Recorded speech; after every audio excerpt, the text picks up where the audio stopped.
You know, August is seen as one of those months where people go to state fairs and sort of sit around and maybe head out on vacation. But it's also, just like every other month, a very important time for economic indicators.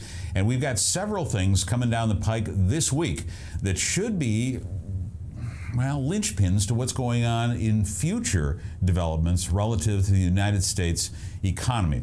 Number one, home sales. Listen to this. On Wednesday, we'll get a look at existing home sales. Economists estimate an existing home sales in July climbed a pace of 5.13 million on an annualized basis. According to Bank of America Merrill Lynch, existing home sales are likely to increase a modest 0.4% in July to 5.1. Housing data tends to be noisy, so they like to look at the 3-month moving average growth rate, which is trending at 1.7%. Coupling this with the fact that existing home sales dropped 1.2% last month, we should see a growth in closed contracts. Also, inventory in homes has been expanding since the beginning of the year. Month supply was 5.2 in June, up from 4.3 in January, which is supportive of greater sales, given that it's been noted as a constant in recent history. Also on Thursday, we get an initial jobs claims report. Economists estimate weekly claims climbed to 329,000.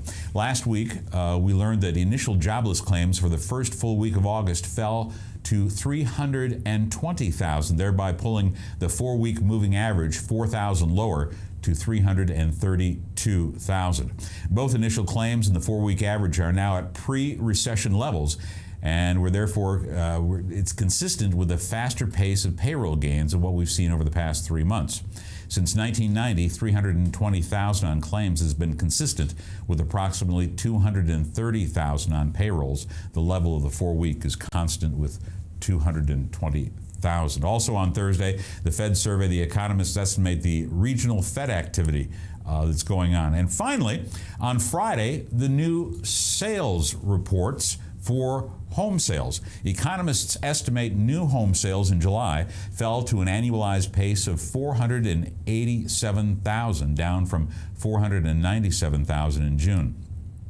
The quote is, "This would follow 3 months of consecutive gains. Mortgage purchase applications fell over the month, indicating a decline in signed contracts. Home builder reports have been mixed. The NAHB Home Builder Sentiment Index has been positive, but reports from individual builders have been more mixed. While we expect a dip in July, we think the trend over the rest of the year for new home sales will be higher, but perhaps in a choppy fashion." 3 major reports, ladies and gentlemen, coming out this week that'll be indicators of the national scope of the economy. Speaking about economic numbers, the Iowa State Fair, now get this is a piece of history. The Iowa State Fair concluded yesterday. The last corn dogs were handed out just before midnight last night. The last funnel cakes were eaten, no doubt. And so a cap is put on the 2013 Great Iowa State Fair, the 11 days. In 1976, the Iowa State Fair contributed $7.9 million to the local economy. In 2013, guess what? That number is estimated at $65 million. $65 million flooding into the local central Iowa economy through the Iowa State Fair. With all the good weather and all the good economic news, however, that did not necessarily translate into bigger numbers attendance-wise. Attendance at the Iowa State Fair remained relatively flat this year, with a couple of bumps during the week. But last week was a disappointing week with turnout. We suspect that the final numbers that we'll get later on today will show that over 1 million people did visit the Great Iowa State Fair during the 11 days, and that contributed to that $65+ million of economic development. Speaking of economic development, when we come back, we've got Jason White in the seat. Jason White is a friend of ours with the Warren County Economic Development Corporation. This was a sleepy little county south of the Des Moines Metro for a long, long time, but lots has been going on and lots has changed. We've watched Jason in his career for several years, and we've got some great news to report. Economic development Metro-wide, and Jason White when we come back. This is Insight on Business, the News Hour. Back with more right after this.